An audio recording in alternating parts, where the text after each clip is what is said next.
متى وقت الدعاء في يوم عرفة؟ من وقت الفجر إلى المغرب، واجتهد خاصة من ظهر يوم عرفة إلى مغرب يوم عرفة. طيب كيف أدعي وكيف أبدأ وش أقول؟ راح أعطيك طرق احرص عليها، فهي سبب لاستجابة دعواتك. قبل تدعي سبح الله 10 مرات، واحمد الله 10 مرات، وكبر الله 10 مرات. فعن أنس بن مالك رضي الله عنه قال: جاءت أم سليم إلى النبي صلى الله عليه وسلم فقالت: يا رسول الله، علمني كلمات أدعو بهن. قال: تسبحين الله 10، وتحمدينه 10، وتكبرينه 10، ثم سلي حاجتك فإنه يقول قد فعلت قد فعلت. ثم قل: اللهم إني أسألك بأني أشهد أنك أنت الله لا إله إلا أنت الأحد الصمد الذي لم يلد ولم يولد ولم يكن له كفوا أحد.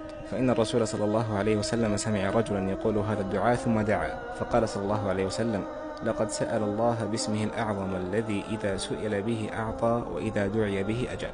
وبعدين ادع بأي شيء أنت به وأي شيء أنت تتمناه، وحاول بعد ما تخلص كل مسألة تقول يا حي يا قيوم. يعني مثلا تقول: يا رب أبي الشيء الفلاني يا حي يا قيوم، وتوسل إلى الله بأسمائه الحسنى. يعني مثل تقول: يا رحمن ارحمني، يا رزاق ارزقني، يا عفو واعف عني.